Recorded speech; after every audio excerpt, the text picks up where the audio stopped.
Et j'ai mis du neutre.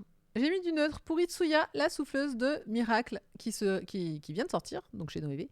Et c'est en 2 tomes. Donc du coup, vous pourrez pas me sortir un oui, mais je sais pas si c'est Noévé, on aura la suite ou pas. Oh, coucou Falrim. Les meilleurs, mais les meilleurs. Coucou Albiro. Les meilleurs. Les meilleurs qui se sont fait croquer en Sims hier par Cordu. Voilà, n'hésitez pas à aller voir la chaîne de Cordu qui hier a fait une émission spéciale et on s'est tous transformés en Sims. C'était très fun. D'ailleurs, j'ai hâte de voir le premier épisode où tu utiliseras nos personnages. Personnellement, je suis une idole. C'est mis quoi? On l'a fait un peu rock'n'roll, mon idole quand même. Mais bon. Bienvenue, bienvenue. Ben, vous êtes là pour la dernière chronique de la soirée du coup, qui est Itsuya, la souffleuse de miracle. Et franchement, c'est un super titre. Donc, si vous avez de l'argent, achetez-le. Je disais, c'est une toute petite série. Elle n'est qu'en 2 tomes et ils ont sorti les 2 tomes. Regardez, je les ai, les 2. Merde, ça c'est non, ça va. C'était mes impôts. Voilà, ces 2 tomes, ils sont grand format, ils sont très très jolis d'ailleurs. J'aime beaucoup il y a un petit effet brillant sur les étoiles qui est très cool. Et surtout, c'est de Mizu Sahara.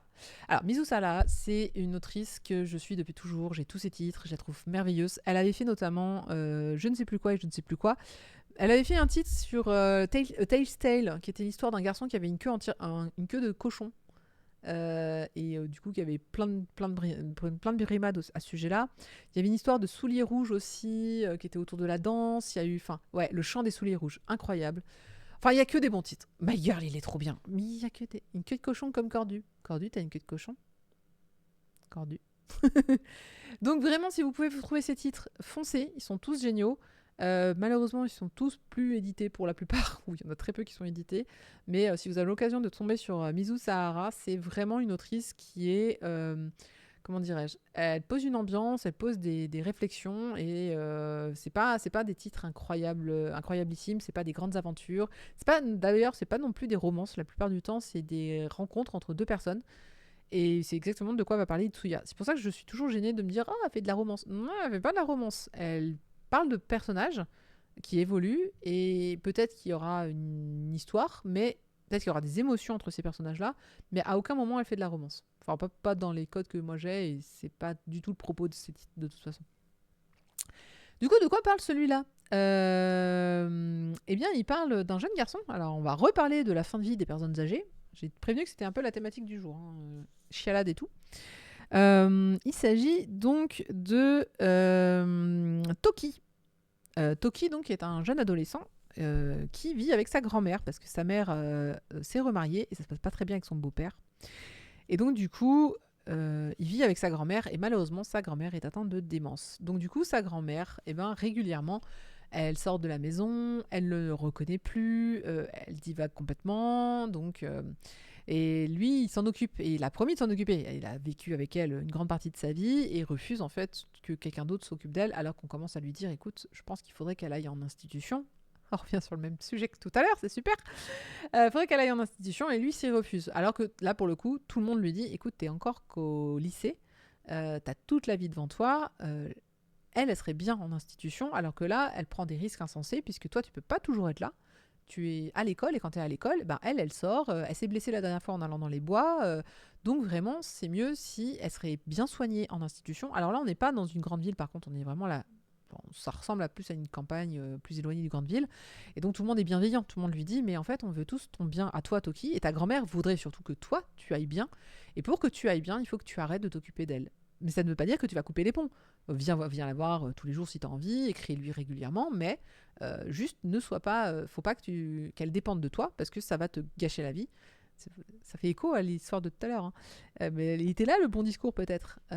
Et donc, pour que tu sois heureux, et que ta grand-mère, du coup, par ricochet, soit heureuse aussi, il faut vous séparer. Et donc, il lui faut un tuteur. Et à l'école, il a 3 choix. Le premier choix, c'est le proviseur qui a 2 filles et 17 petits-enfants et qui a un bruit insensé chez lui. Il y a le professeur d'EPS, mais il a des problèmes avec son fils et d'ailleurs, ils doivent se réconcilier. Bref, on peut pas intervenir. Et il y a la nouvelle professeure d'art plastique qui s'appelle Itsuya. Et c'est elle que vous voyez en couverture. Et Itsuya, elle est assez mystérieuse parce que, déjà, elle a un sourire assez énigmatique. Et un jour, elle donne un dessin de poisson. Parce que la grand-mère de Toki, elle n'arrête pas de parler de poisson.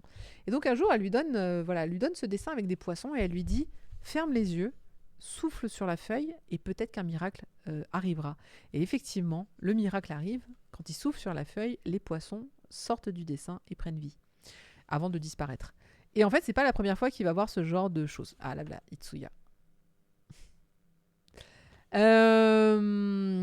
Donc, Itsuya est assez bizarre, fait des choses étranges et semble avoir un pouvoir un peu bizarre de ses dessins prennent vie. Et c'est chez elle que du coup il va aller vivre. Chez Itsuya, il y a une jeune fille, c'est elle. Elle ne va pas à l'école, c'est assez mystérieux tout ça. Elle s'appelle Kon, oui, Kon.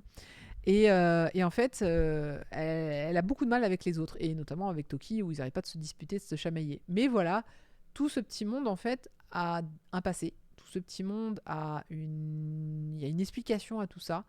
Il y a beaucoup de mystères au début, sur comment ça se fait que je souffle sur une feuille et ça prend vie. Comment ça se fait que il se passe ci et ça. Donc il y a des petits points mystérieux qui trouvent tout trouvera réponse à la fin dans les dernières pages, puisqu'en fait l'explication de tout ça vous l'aurez que dans le tome 2 à la dernière page. Et vraiment vous allez être en mode grosse chialade, il faut aller chercher les mouchoirs. Mais donc le pourquoi du comment et qui est Itsuya et qui est Kon et Toki, qu'est-ce qu'il fait dans tout ça, tout prend sens en fait au fur et à mesure de l'histoire et au fur et à mesure de la construction. J'ai adoré. C'était génial. C'était doux, c'était bien, c'était plein de bon sens. C'était des réflexions sur ce qu'on veut dans la vie, des réflexions sur la suite à donner, sur les difficultés aussi, que ce soit le deuil, que ce soit l'aspiration de la famille, que ce soit l'évolution aussi de la famille, puisque donc Toki, il a une maman, hein, et cette maman, elle s'est remariée, et c'est juste qu'il n'arrive pas à accepter qu'elle se soit remariée et qu'elle ait désormais d'autres enfants. C'est un peu compliqué pour lui de... Voilà. C'est le fait que sa grand-mère malheureusement va de plus en plus mal, est en train de sombrer avant de décéder, hein. Alors est-ce qu'elle, je vous le dis tout de suite, je crois pas qu'elle décède dans le manga, il me semble qu'elle décède pas, en tout cas c'est pas le sujet. Mais le sujet c'est qu'elle est en train de mourir quoi qu'il arrive, c'est qu'elle est en train de, elle est en fin de vie. Ça c'est le prof de PS avec son fils. Donc ouais, Con de Bleach. Donc voilà, c'est vraiment un... c'est mignon, c'est... S'ils regardent un dessin animé, et en fait c'est le dernier épisode, ils sont en train de chialer devant, et donc du coup Tokan qui dit mais vous êtes vraiment pleurés comme deux gosses, deux grosses madeleines devant un truc de gosse et tout. Et donc elle dit non mais c'est un vaisseau spatial qui risque sa vie pour aider les autres et tout. Voilà. C'est beau, il y a des scènes poignantes, il y a plein de choses qui s'expliquent. C'est vraiment du Mizu Sahara tout craché. Alors ce qui est bien, c'est qu'il y a une page couleur et elle est au milieu du tome 1. Et voilà. Et il faut lire pour comprendre pourquoi cette page est en couleur. J'en dirai pas plus, hormis que c'est... D'ailleurs, il est très bien dessiné. Je pense que c'est une série récente de sa part, en tout cas plus récente. Même pas. C'est incroyable. Mais qu'est-ce qui s'est passé? En fait, on a eu de Mizu Sahara, on n'a pas eu tous ses titres, mais celui-là date de 2012. Comment tu me dessines aussi bien en 2012? Mais c'est quoi son trait aujourd'hui? Je vous rappelle à quoi ça ressemble, hein, mais elle dessine vraiment bien. Bon, après, elle a fait plein d'autres mangas, hein, je suis d'accord. On n'a pas ces récentes. Je pense que Noévé, ils ont acheté plein de choses de Mizu Sahara, parce qu'ils avaient eu Tale Tale, je crois qu'ils en avaient encore un autre avant. Et je me dis, peut-être qu'ils ont acheté en lot, puis maintenant que vous avez acheté les droits, autant les sortir, hein. C'est vrai qu'il n'y avait pas de... Là encore, on critiquait donc la qualité, mais ils ont essayé de faire un truc propre, hein. Là, la couve, elle est... Ok, c'est pas de la qualité hyper incroyable telle qu'ils faisaient avant, mais on reste sur des choses tout à fait acceptables. Je sais aussi que ça a pas mal râlé sur la qualité du papier. Oui, là, par exemple, on voit à travers, ok. Bon, moi, je fais pas trop gaffe à ça, pour être très honnête, mais c'est vrai que le papier, on voit pas mal à travers le papier. Là, j'ai une page où il y a beaucoup de blanc et je vois clairement le dessin à travers. Et là, je peux pas le lire si je fais ça.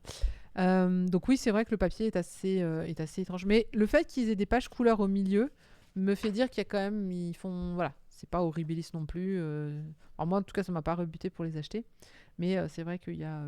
voilà, le choix du papier pourrait être un petit peu plus épais. Ça serait pas mal.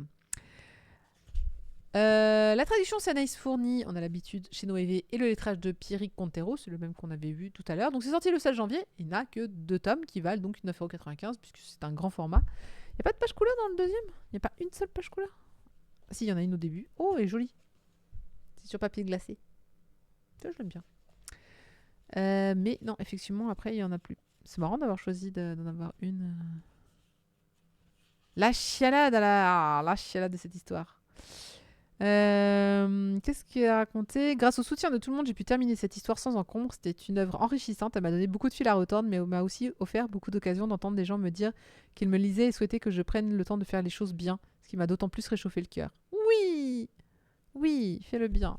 Fin en 2013. Ouais, non, franchement, mon banquier pleure déjà. Ah oui, c'est ce que j'ai mis. En fait, maintenant sur les notifications de live, vous avez Marcy énerve encore votre banquier. Puis je change un peu de temps en temps. En fait, je sais, d'habitude, je fais un truc un peu plus classique. Je me suis dit, je vais un peu changer le notif de live. Je vais un peu changer ce que je mets dedans. J'aurais dû mettre la chialade débute ou un truc comme ça. Ça aurait été drôle. Je y réfléchirai pour les prochaines fois. En tout cas, on a terminé avec les chroniques. Vraiment, je vous invite à... voilà.